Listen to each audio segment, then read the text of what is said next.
গণেশের মতো ভাই থাকতে কেন তুমি সোনার সংসার ত্যাগ করিয়ে এই শ্মশানেতে রও? সংসার ভালো না শ্মশান ভালো? ভোগ ভালো না ত্যাগ ভালো? এই কেন শ্মশানে রও? তাই এই শ্মশানে ভূত থাকে। খুলে বলি তোমার বাকে আর কেন মাকে এই শ্মশানের ছাই? মামা মাকে কি গায়ে জানেন? শীত শ্মশানের মানুষ পোড়া ছাই। কেন তোমার পাউডার কেনা পয়সা নাই?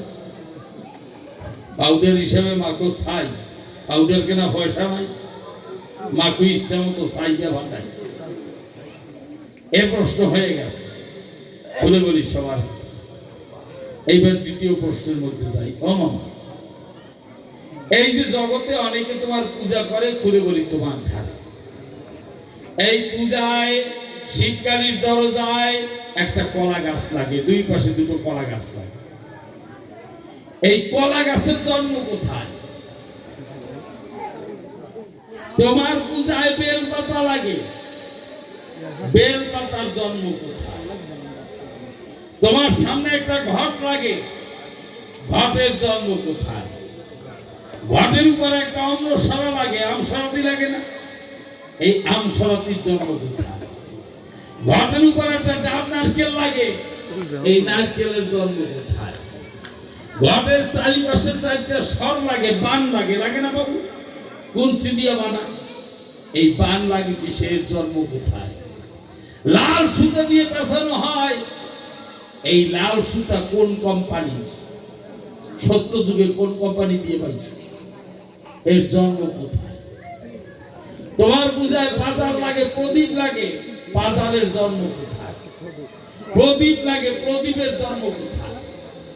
তুমি যে গাঁজা খাও, এই গাঁজার জন্ম কোথায়? এই যে গাঁজা খাও, এর জন্ম কোথায়? তোমার তো পুলিশে খোঁজ করিয়ে পায় না।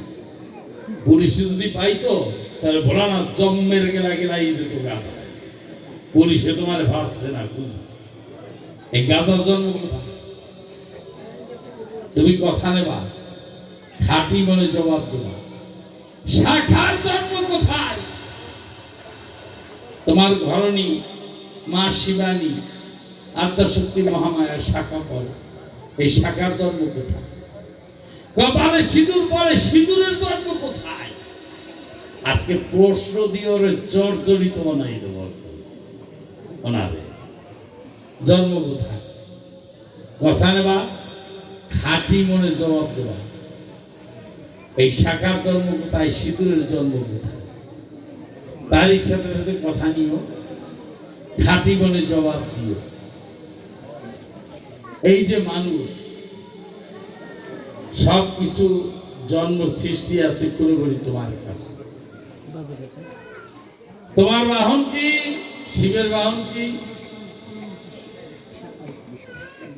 কথা কও না, সব কি আমি একা কব না?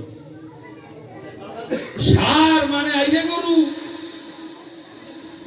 এই সারের জন্ম কোথায়? তুমি সারের পিঠে চলো, এই সারের জন্ম কোথায়? কথা নেবা। এই জগতের জন্ম কিভাবে? এই মানুষের জন্ম কিভাবে? নারীর জন্ম কিভাবে? পুরুষের জন্ম কিভাবে? সমস্ত জন্মের ইতিহাস আজকে খুলে বলবা। একদিন আমার ভোলানাথ রওনা করিল, গিয়ে তখন কালীর সনে মিলিত হইল। রতি ক্রিয়ায় মত্ত হলো, মিথ্যা কথা নয়। মা কালী তখন জানি রতিতে হেরে যায়। ডাক দিয়া বলিল, মা কালী নারায়ণের ঠাই, শিবের কাছে আমি বাঁচতে পারি না হিয়ায়। আমি শিবের কাছে বাঁচতে পারতেছি না, কেননা শিবলিঙ্গের মধ্যে একখান হাড় বটে রয়েছে। এই হাড়ের অপারেশনের দরকার বটে আছে। এই সময় নারায়ণের কথায় বিশ্বকর্মা গেল, শিবলিঙ্গের হাড় তখন অপারেশন করিয়া বাহির করিল।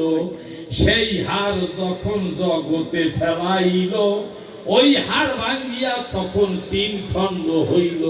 অসিত তোমার হাড় ভাঙ্গিয়া, লিঙ্গের হাড় ভাঙ্গিয়া 3 খণ্ড হইয়া 3টা জিনিসের জন্ম হইল। সেই 3টা জিনিস কি কি? আর প্রশ্ন দেব না, যা দিছি এইটাই সারা রাত ধরে পারবে। এরপরে মনে আছে, ভাবো তুমি জীবের কথা শিব, তুমি হিন্দু কথা জানো, মুসলমান কথা জানো, সবার কথা জানো। তো তোমার একটা প্রশ্ন করি, কথা নেই, খাঁটি করে জবাব দেবো। আমাদের পাশাপাশি হিন্দুদের পাশাপাশি মুসলমান ভাইরাও আছে।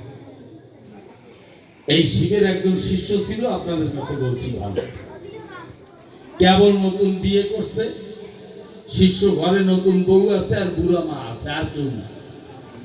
শিষ্য কাজে গেছে, ভাত নিয়ে যাওয়ার কথা, বউও ভাত নিয়ে যায় নাই, মাও ভাত নিয়ে যায় না। রাগের চোটে শিষ্য বাড়ি এসে বউরে বলতেছে, ভাত নিয়ে যাস সেই কেন? বউকায় আমি সিরিয়াল দেখতেছি না। আমার সিরিয়াল টিয়াল তো তোমরা দেখো কি? সিরিয়াল এক কপে রামদা দিয়ে বউরে 2 ভাগ। বুড়া মা এসে কয়, ওয়া বাবা করলি কি? ও বাবা করলি কি? করলি কি?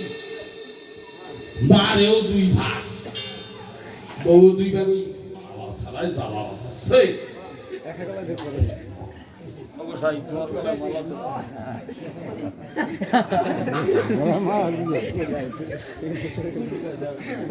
বাবা করলি কি? মারেও 2 ভাগ। এ কিন্তু শিবের শিষ্য। শিব কি আরম্ভ হয়েছে, ওই ঘরে এমন সময় শিব বসছে, ওরা তো 2টারে খুন করছে। খুন করিয়া মায়ের ধর, মায়ের মাথা, বউয়ের ধর, বউয়ের মাথা, ঘরের মধ্যে খাটের তলায় অন্ধকার, সেইখানে ঠেলে